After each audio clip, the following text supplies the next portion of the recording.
We ended the last lecture by comparing the velocities for solid spherical particles of various diameters. This showed that particles within the colloidal size range of a nanometer to a micron tend to have inherent stability against settling or rising in a liquid. It was stated that this contributes to the kinetic stability of colloidal systems. When we no longer focus on just an isolated particle and take into account those that surround it, new forces must be considered. This includes both attractive and repulsive interactions, which pull particles together and push them apart, respectively. The balance between these interactions is what determines the rate at which particles collect together or aggregate. With enough aggregation, the size of the collective particles grow large enough that the settling velocity becomes pertinent. In this lecture, we will begin by discussing the most common interactions found in hydrophobic colloids, which are the universal van der Waals attractive forces and electrostatic forces, which can be either attractive or repulsive. To describe the electrostatic interactions, we must describe the influence of a charged surface on the surrounding aqueous solution, which results in a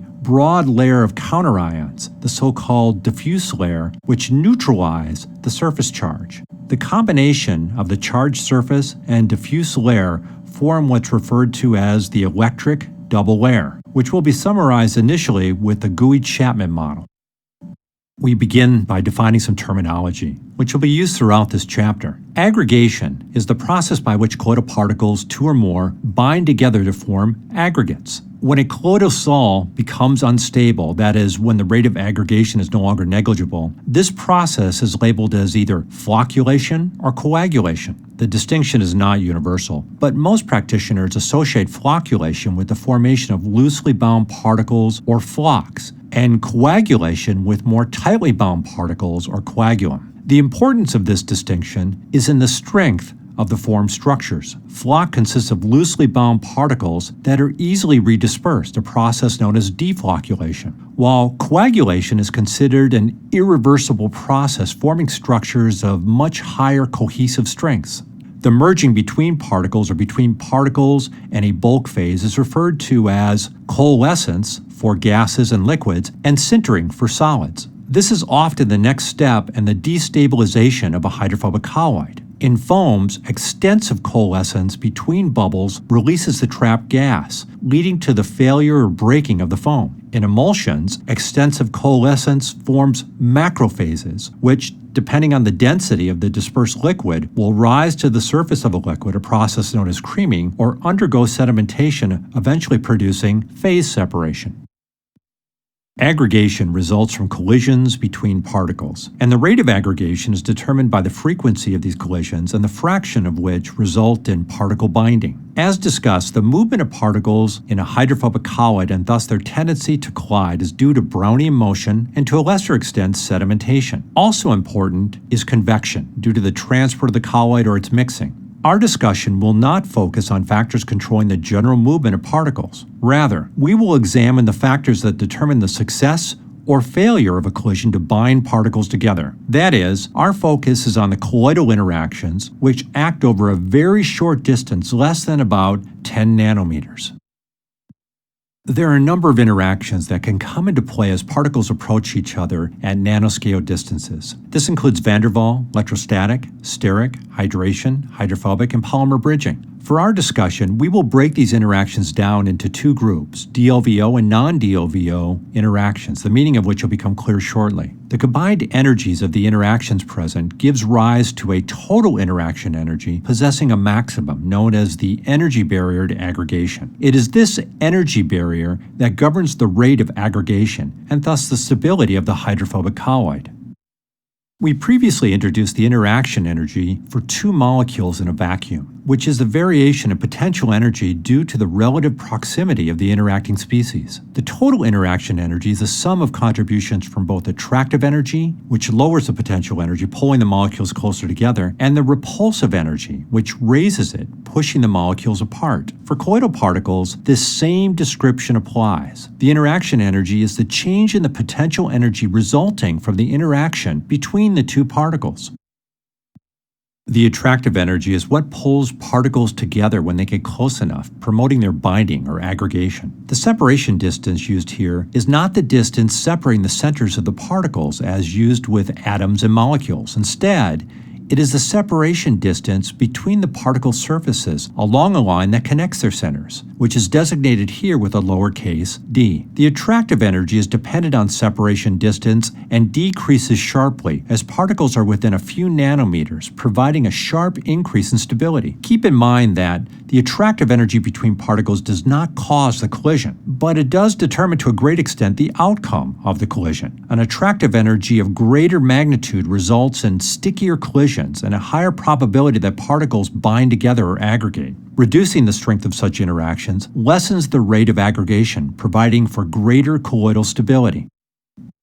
The most common source of attractive energy between particles in a hydrophobic colloid are van der Waal interactions between the individual molecules composing the interacting particles. An approach for estimating the strength of such interactions is to simply add them up. Back in 1930, H.C. Hamaker described this approach for calculating the attractive energy between two spheres and other particle geometries. The primary theoretical concern here is that such interactions not only depend on properties of the interacting molecules, but also on the influence of the molecules that surround the species under consideration. However, a good first approximation can be made by ignoring the surrounding species and summing the van der Waal energies for the isolated interactions. As we discussed, the overall van der Waal interactions between molecules involves three contributions which can be described with the Keesom, Debye, and London energies. The equations for all three of these interactions have the same general form. They're all long range with a dependency on their separation distance r raised to the sixth power. Thus, all three can be combined into the overall van der Waal constant, which is a function of the interacting species' properties and properties of the medium. By summing these interactions up, expressions are arrived at for estimating the attractive energies between macroscopic bodies.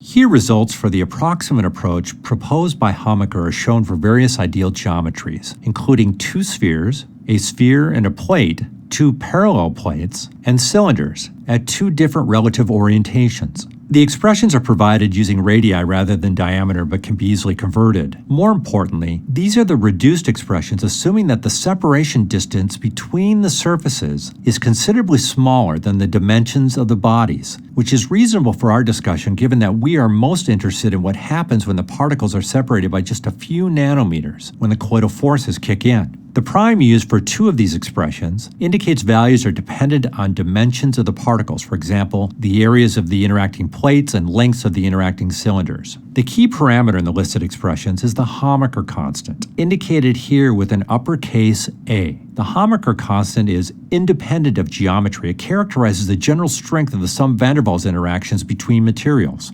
Looking at the equations listed, it can be seen that their dependence on particle separation distance ranges from 1 over d to 1 over d squared. This is considerably longer range than that for two interacting molecules. In other words, van der Waal type interactions are much more important for particles than for molecules. The other interesting finding here is that the interaction energy is directly proportional to particle size. Thus, as particles become larger, such interactions become less important when compared to the influence of gravity. This emphasizes once again the unique behaviors demonstrated by particles within the colloidal size range. The Hamaker constant, derived under the assumption that individual molecular interactions can be isolated and added up, is shown here. Subscripts are used to indicate the bodies involved in the interactions. The Hamaker constant is the product of the number densities for the interacting particles, that is the number of molecules per unit volume for each one of the particles, and the overall van der Waals constant for the individual interactions between their component molecules. An assumption made by Hamaker is that Keesom and Debye interactions are less prevalent and fall off more sharply than the universal London interactions, due in large part to their fixed molecular orientations. Thus, they can be neglected when considering macroscopic particles. This reduces the theoretical calculation as shown here. Experimental results indicate that the approach of summing up the individual molecular interactions provides for the correct form of the equations for estimating interaction energies between particles. But the key is to obtain accurate estimates for the Hamaker constants. The simplest approach is to use the equation shown here along with other methods for obtaining London interaction constants. Models also exist that use macroscopic properties for interacting materials, and thus incorporate the influence of adjacent molecules to the interaction between two component molecules. There are also approaches for measuring Hamaker constants experimentally. Although these approaches are considered more accurate, differences in values typically are relatively small. The table shown here lists calculated Hamaker constants for the interaction between like phases in a vacuum. Please note the repeated subscripts, which indicates that two like materials are interacting. In comparing values, both density and polarizabilities contribute to determining the magnitude of the Hamaker constants. Although temperature information was not available for this table, it is assumed that these values are for ambient temperatures. The temperature dependency for Hamaker constant is reportedly weak.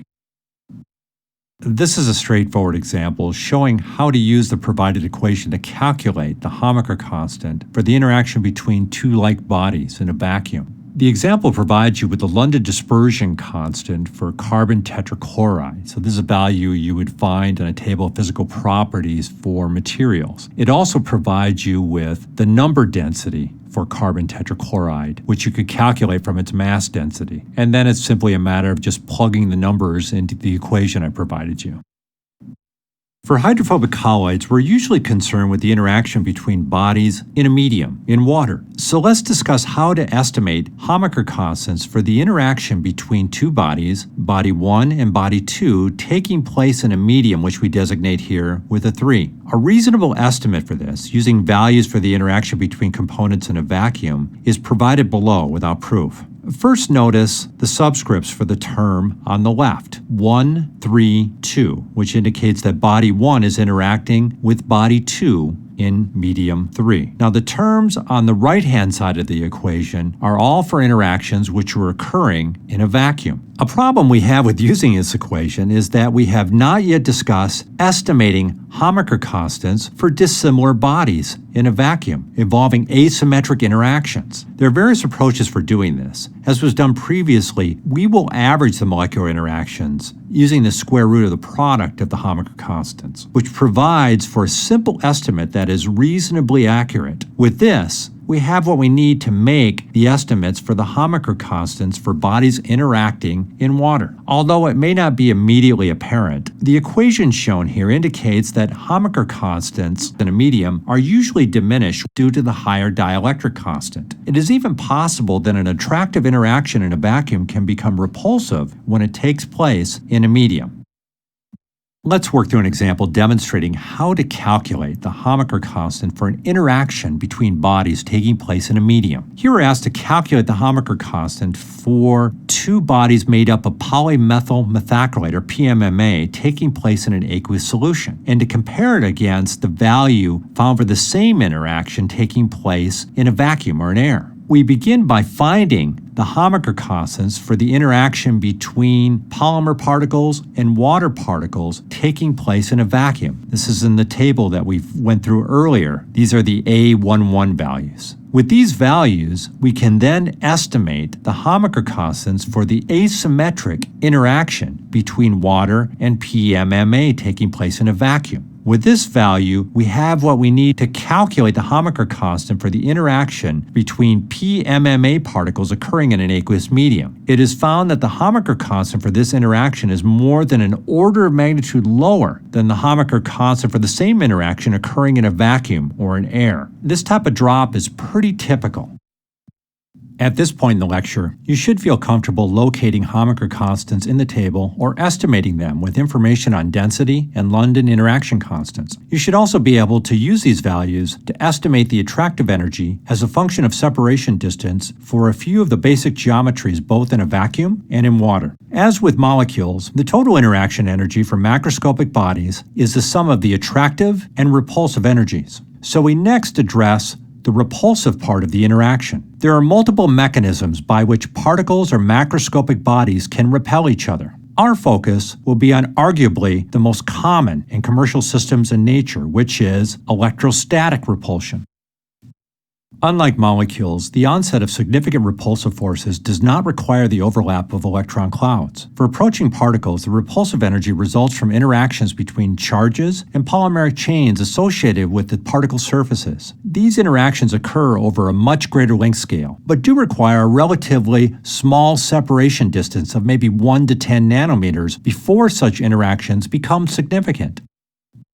Just as we drew on our understanding of London interactions to develop the attractive energy between particles, we will refer to our discussion on Coulombic forces in the discussion of repulsive energy between particles due to electrostatic forces. The electrostatic interaction can be either repulsive or attractive. Here, we will emphasize their role when repulsive. The importance of attractive electrostatic interactions is apparent when steps are taken to destabilize hydrophobic colloids, which will be discussed later on. For electrostatic forces to be present, the particles must carry a net charge. The charging of a surface can occur in a variety of ways, some of which are demonstrated here. This includes the ionization of acid or base functional groups on the surface, adsorption of charged surfactants or polymers, and surprisingly, the dissolution or adsorption of small ions. I say surprisingly because most people would be surprised by the extent to which hydrophobic surfaces develop a net negative charge when placed in deionized water. The reason is that anions are less solubilized than the larger cations. Now, this effect, plus the fact that the pH of natural waterways is around 7, sufficient to ionize acid functional groups, means that solid surfaces in such systems commonly carry a net negative charge. Furthermore, anionic surfactants and polyelectrolytes are used commercially much more extensively for stabilizing colloids than cationic species, further favoring a net negative charge. There are various ways to quantify the net charge of a surface.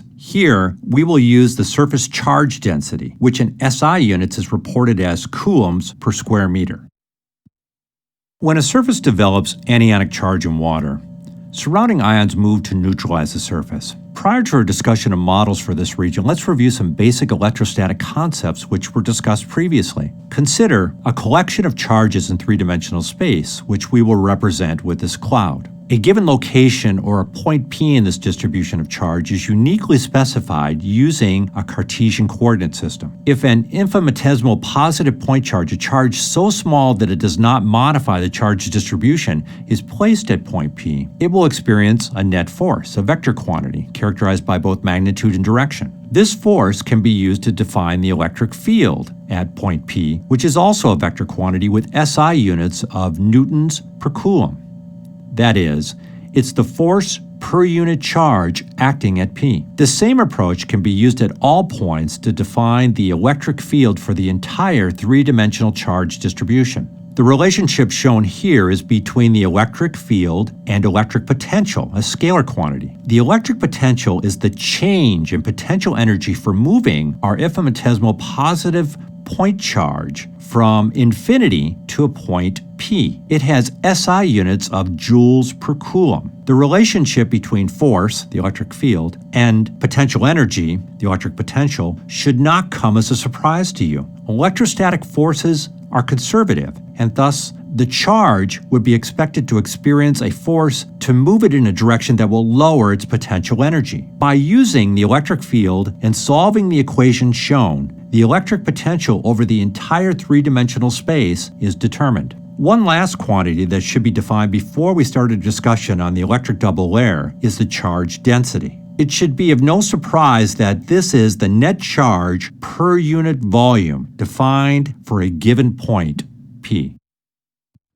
We begin our discussion of charged surfaces by reviewing a capacitor. Here we have two large plates separated by a distance d, which are carrying the same magnitude of charge, Q, negative charge for the surface on the left and positive charge for the surface on the right. Overall, the device is neutral. We can obtain the magnitude of charge from the anionic surface, for which we have the surface charge density and surface area. The plates are separated by a medium with a dielectric constant of epsilon. Capacitors store separated electric charge and store electric potential energy. This ability is characterized by its capacitance. Capacitance can be described as the total charge that can be stored for a given electric potential across the capacitor. For us, the interest will be in the electric potential as we move along an axis normal to the negatively charged surface. We'll call this axis X. For this scenario, the electric field is uniform, that is, constant. As a result, the electric potential changes in a linear fashion, climbing from its maximum magnitude, a negative value at the surface of the negatively charged plates, to 0 at the surface of the positively charged plates. Using Gauss's law, we can also develop a relationship between the surface charge density, surface potential, and the separation distance between the plates. Next, let's look at what happens when we place a large flat surface into water and negatively charge the surface to a surface charge density of sigma 0. You can think of our discussion of the capacitor using water as a separating medium and removing the restrictions on the movement of the positive charge of the cations from the plate on the right-hand side of the capacitor. The negatively charged plate produces an electric field that attracts these cations or counterions. The field also repels the anions or coions. If no other forces were present, this would result in the collection of enough counterions at the plate surface to neutralize the negative charge. However, the collection of ions at concentrations that can be many times that in the bulk produces osmotic pressure, which pushes the ions away from the surface and towards the bulk. The balancing of these forces produces a diffuse layer for which the counterion concentrations are high near the surface of the plate and decrease with an increasing distance, in this case along a normal path identified as the x-axis. Eventually, the counterions reach their bulk phase concentrations, which marks the end of the so-called electric double layer, or EDL. The coions, on the other hand, experience the opposite forces. Their concentrations are maximized at the end of the electric double layer, their bulk concentrations, and decrease to approximately 0 near the surface of the charged plate. Electric double layer, or EDL, refers to the neutral structure formed by the charged surface and the diffuse layer of neutralizing counterions. The thickness of the EDL is due to the diffuse layer, and thus is a measure of how far into an aqueous solution a charged surface is felt. This is usually on the order of maybe 1 to 10 nanometers. Beyond this distance is considered the bulk phase, or simply the bulk, which surrounds the electric double layer. Here, the concentrations of dissolved species are the macroscopic concentrations of the aqueous solution. This description of the electric double layer is known as the Gouy-Chapman model. Over the next few slides, we will work on making this model more quantitative, which will require a few simplifying assumptions, but it will produce results that provide insightful information on hydrophobic colloids. The detailed derivation of the Gouy-Chapman model is posted as a supplementary reading. You should also refamiliarize yourself with the constants found in our discussions of electrostatics, such as permittivity in a vacuum, the dielectric constant, the Boltzmann constant, and elementary charge. Here, a simple summary of the model development is provided. We begin with an equation from Maxwell's relations that states that at a given point, the divergence of the electric field is directly related to the charge density there. Using the relationship between the electric field and the electric potential at a point, this can be rewritten as follows. The electric field and the electric potential for an infinite plate or block, that is, ignoring edge effects, is only a function of the perpendicular distance from the surface along what we have defined as the x-axis. This allows us to reduce the equation to this form. Concentrations of ions at various locations in the electric double layer relative to the bulk phase are estimated using the Boltzmann equation, where the energy difference between the locations is the electric potential. The asterisk indicates that concentrations are number concentrations. Here we make our first major assumption, which will help simplify the calculations. It is assumed that the aqueous solution contains only a single ZZ or symmetric salt, which dissociates into Z counterions and Z coions. From here, the net charge density at a point is calculated from the sum of the number concentrations of these two ions. Now we combine these results to obtain what is called the Poisson-Boltzmann or PB equation for a flat plate or block. Solving this differential equation provides the electric potential as a function of distance from the charged surface. The details for the solution of the Poisson-Boltzmann equation for a flat plate or slab are provided as part of the supplementary materials. In addition to the presence of only a single symmetric electrolyte, the electric potential function and surface charge density were obtained by limiting the magnitude of the surface potential. This is known as the Debye-Huckel approximation, as indicated above. This treatment applies when the surface potentials are less than about 25 millivolts. As part of the derivation, a scaling factor is defined, which is denoted with kappa. This is called the Debye-Huckel parameter, and its general form is provided here. Keep in mind that we have limited the system to just two ions, a counterion and a coion, which possess equal but opposite charges. The inverse of kappa is known as the Debye length, sometimes denoted lambda subscript capital D. This is a relative measure of the electric double layer thickness. The surface charge density has been written in terms of 1 over kappa. Comparing this with the surface charge density for capacitor plates, it can be seen that the Debye length replaces the separation distance between the parallel plates. This is why the Debye length is sometimes called the effective separation distance when describing the electric double layer as a capacitor. Here, I'm providing the equation for calculating Debye length in SI units, where the ionic strength is in terms of molar concentrations of the salts rather than the charge number concentrations. Moving to the bottom left, the electric potential is plotted as a function of x. Because it's a negatively charged surface, the surface potential is negative at its maximum and climbs towards zero with increasing distance. It can also be seen what happens when the salt concentration is increased, which increases kappa. This pushes the curves back towards the origin. Let's just consider one of these curves, the one with the highest kappa value. The distance x, where the electric potential nears zero, the surface no longer has an influence on the surrounding solution. This is the thickness of the electric double layer. Also shown is the Debye length, which is where the potential drops to approximately 1/3 its value at the surface. On the bottom right, the concentrations of both the counterion and co-ion are plotted as a function of distance from the plate surface. For this, the Boltzmann equation is used, and it is assumed that a single 1-to-1 salt is present, such as sodium chloride. Shown initially is the concentration of both ions in the bulk. Now let's look at their distribution in the electric double layer. It can be seen that near the surface, the counterion concentration is many times that in the bulk, while the co-ion concentration is close to zero. As we move away from the surface, the counterion concentration drops sharply, while the co-ion concentration gradually rises until both reach the bulk phase concentration at the end of the electric double layer, where the electric potential is close to zero. This example is provided more to make a point rather than to challenge your understanding of the materials covered. It asks you to plot the concentration of counterions near a negatively charged surface in millimolar for a surface potential that ranges from 0 to negative 100 millivolts. This is repeated for two symmetric electrolytes, a 1-to-1 and a 2-to-2. The salts have a bulk concentration of 1 millimolar, so the plot is the ratio of counterions at the surface to that in the bulk. It can be seen that increasing the valence increases the ratio at the surface by several orders of magnitude for high surface potentials. This effect is diminished with decreasing surface potential. We will discuss the impact of this in destabilizing colloids in the next lecture.